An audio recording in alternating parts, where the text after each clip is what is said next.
everyone, welcome back to my channel. My name's Laurie and today I'm going to be doing my October reading wrap up. My reading wrap up is what I mean to say. I need to do this fast because I had to turn off all my fans so you can actually hear me, and it is 32 degrees. So I'm currently dying. So I didn't have such a bad reading month. I had a couple 5 stars. I had a couple not so 5 stars. So the first book I read in October is Ler the Lost by Bridget Kemmerer. I feel like I have another book by Bridget Kemmerer. I just don't know which one it is. I feel like it may have been a romance. I rated 5 stars. My only Goodreads review that I left for this was, "I'm an emotional wreck right now," which is pretty much how it sums up what happened to me during reading this book. I was a sobbing, crying mess. Now, this book focuses on Juliet Young and Declan, or I don't know, his name is Juliet Young and Declan Murphy. So Juliet Young has lost her mother to a car accident, and Declan Murphy is the guy who is like the tough guy who has struggling with mental health and is like doing community service and stuff, so he's the bad boy. And then Juliet is visiting her mother's grave and she likes to like leave letters, and Declan, who is doing community service at this graveyard, finds one of the letters and begins to write back. They are communicating through letters at a graveyard, which is a very, very interesting way to start a romance. And this book is not really so much a romance as it's focusing on grief and loss and mental health, but I really did enjoy those parts of it, and it was incredibly heartbreaking. It like gut-wrenched me. I don't think that's how you say it. I need to know what other Bridget Kemmerer book. Hold on. I swear I have another one. It's A Curse So Dark and Lonely that's also written by Bridget Kemmerer. So, yeah. I'm just going to put... I didn't actually read these, like, one after the other, but I'm just going to put them together because it's a series. The Arc of a Scythe series by Neil Shusterman. I have read these before. The last time I read them was in 2021, I think, so I was quite a bit younger then. I did love them then, and I love them again now. These books are incredible, and I can't recommend them enough. I do not hear enough about these books. The first one I rated 5 stars. The first one is Scythe. Then the second one I rated 4 stars, which is Thunderhead, and the third one I rated also 4 stars, which is The Toll. So if you don't know what the book Scythe is about, it's basically about this post-apocalyptic, or in the future society. I don't know what the word is for it. My brain is not comprehending today. And society has overcome death, overcome pain, overcome mental health struggles, overcome hunger, poverty. So basically it's a perfect world. So no one has to work if they don't want to. No one has to die, nothing like that. No one's sick, and if you die, you can be revived. And the only way you can actually properly die and not come back to life in this world is if you get killed by a scythe. So scythes are trained, and like they're people elected to control the population. So that's the only way you can actually die. So Citra and Rowan get apprenticed to the same scythe, become apprenticed to the same scythe, which has never happened in like the whole history. A scythe has never had 2 apprentices. They begin to have kind of a romance, they're kind of falling in love, and then they are told that at the end of their apprenticeship, one of them is going to have to kill the other one. They don't call it killing in this series, they call it gleaning. So they're told that at the end of their apprenticeship, one of them is going to have to glean the other one, and they are falling in love. I absolutely love this world, love the series, love the writing, love the concept. It's absolutely a fantastic series and I highly recommend. Then I read 50/50 by Steve Cavanaugh, which has been on my TBR for years, literally years, and I was unfortunately sorely disappointed. I really liked the concept of this. I thought it sounded really interesting, but it just didn't meet up to my expectations I had in my head after years. I think it's probably been on my list for 3 years to read. Honestly, I could have done without it. I rated 3 stars. It wasn't that bad. It just wasn't that good either. It was kind of a bit triggering. That is my fault because I should have checked the trigger warnings first. So do check trigger warnings again if you're going to read this. I should have checked them. I didn't. That's completely my fault. So I was kind of uncomfortable while reading this. That's no one's fault but my own. but that probably also contributes to why I didn't like this book that much. But it's about these two sisters who have each accused the other of killing their father, and now they're both on trial. So interesting concept, but I just find I didn't really like the writing style. I wasn't really all that surprised by the plot twists. It was kind of predictable, and yeah, I just wasn't a huge fan of it. So yeah, I rated this one 3 stars. Probably could have gone lower, but like half of the reason I didn't like it is basically my own fault.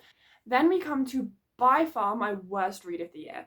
I'm not even joking when I say I would love to just burn this book. I want to send this book into the fiery pits of hell, which is where I was while I was reading this. Insomnia by Stephen King. I don't even want to hold that piece of trash right now. I rated it 2 stars, which now I'm looking back on it, that's too high. 2 stars is too much. Why did I... Which I'm going to read now because I just need everyone to know how much I hated this book, and I think my Goodreads review sums it up pretty well. So I'm just going to read it quickly. So this is what I said. Finally, it is done. I have a couple, more like a list of things I really disliked about this book. First and most important one being, it was just far too long. 900 pages for a book that could have and should have been no more than 500 pages is crazy. The first 150 pages or so started really strong. I liked the main character and I was interested about what was happening to him. And then it started to drag on and on and on for 600 pages. At first I kept reading because if you've read Stephen King before, you know that sometimes he gets carried away with very small details that can ramble on and on for pages, so I was just waiting for it to pick up again. And it never did. And it never freaking did. At this point, I was just over halfway through and just went, well, I'm this far along, I might as well finish it now. Why? Why did I do that? Honestly, I have no one to blame but myself. And then finally, after 2 months, yes, you heard me, 2 months. Keep in mind, it usually takes me no more than a week to read a book, even ones of these size. I finished it. I win, okay? It did pick up slightly in the last 100 pages, but none of it made any sense, like, at all. This had to be written when he was struggling with drug addiction because I can't imagine this making sense to any sober person. Balloon strings, auras, and then he started teleporting? I laughed through the last 100 pages because I swear it's like reading someone's drug trip. It just made no sense. I actually refuse to give this book another second of my time, seeing as it's already taken 2 months of my life I will never get back. 2 stars. I'm like getting all ramped up again. And I've run out of Coke. So yeah, there's my Goodreads review. As you can tell, I hated that book and there's nothing else I'd like to say about this. I'm moving on. I refuse to give this second. I refuse to give this book another second of my thought. I'm done. Anyway, then we go on to a slightly better read, which was The Handmaid's Tale by Margaret Atwood. I think pretty much everyone knows what this is about. I rated it 3 stars, probably more like 3.5 or 3.75.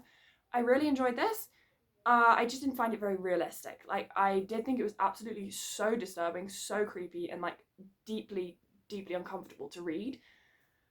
Like, it really did disturb me, but I just don't think it's realistic. And yes, I know things like this do happen to women all over the world every day, but I just don't see it ever coming to this extreme level, especially in a country like America. It just didn't really, there was a lot of things that didn't make sense. There was a lot, the writing style of having no quotation marks kind of bothered me at first, but you do get used to it. And overall the writing is very simple and easy to understand, which I do still agree with. The writing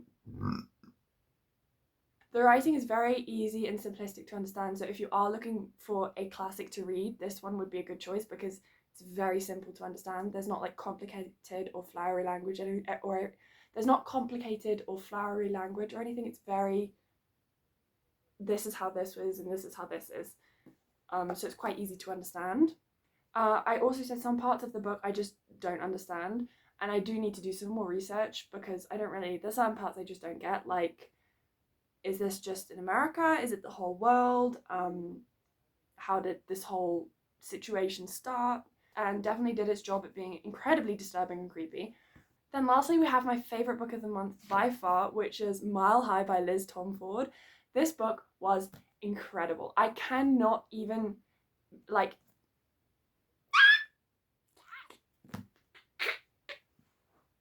I only just finished this morning, but I'm so obsessed. I'm so obsessed. I'm so excited. I can't wait to read the rest of this series. Like, so this book follows Xander's and Stevie. Xander's is a professional hockey player, like hockey on the ice hockey, I don't know. He plays hockey on ice. So it takes place during his like hockey season. It actually was my first hockey romance I've ever read. So Xander's is a professional hockey player, and then Stevie, his love interest, is his flight attendant. Like, could there be a more perfect premise? Could it be more perfect? I love how men's mental health and male friendships are talked about. They are not talked about enough in the real world and also in books. So that was really nice. I love reading about men actually getting the help they need. And I loved how the main character was plus sized. As someone who's not so confident in her body, reading about someone being plus size and slowly gaining more confidence throughout the book, it hit hard. And like, I was crying a lot of it because I felt what she was talking about and what she was thinking in her head so deeply. Like, I deeply understand where the main character is coming from, talking about her body and how she feels, and I really enjoyed that. And also, she's a black female main character, so we love that. Need more black people in books. I absolutely love the sibling relationships in this book. Both of the love interests have siblings, and they're both really close with their siblings, and as me, who's also really close with her siblings, I love seeing that dynamic in a book. I love that complicated relationships with parents I love that complicated relationships with parents are shown. I love that abuse and trauma is discussed, and I love that whole part, because that also hits home very much so, and I enjoyed reading about that. Also made me cry at a lot of different parts. Wasn't expecting to cry this much at a hockey romance, but there we are. I absolutely love that dogs and kids were a big part of this book, because often in romances there just aren't dogs and kids. Like, we need more dogs and kids, because who doesn't like dogs and kids? So I love that was quite a big part of the book. Yes, some bits of the book were really corny. Yes, the writing is not fantastic. It's a romance. We're not expecting Dostoevsky.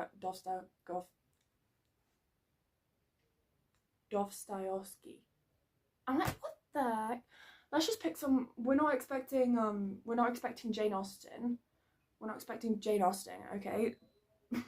Expecting Jane Austen level writing, so it's fine for what it is. The next book focuses on Stevie's twin brother Ryan and Stevie's best friend Indy. So Indy and Ryan are the relationship in the next book.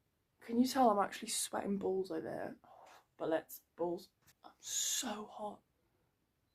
Yeah, you are. I need to stop. I really enjoyed this book. There's so many things I liked about it. I absolutely love the author's writing. I really enjoyed this, and I can't wait to read the rest of the book. I'm actually going to go out tomorrow and buy the rest of the series. Like, I need to have the rest of the series. I loved it. Anyway, thank you so much for watching my video. I hope you enjoyed. If you did, please like and subscribe, and leave a comment down below of your favourite books of October, if you had any. And I'll see you when I see you.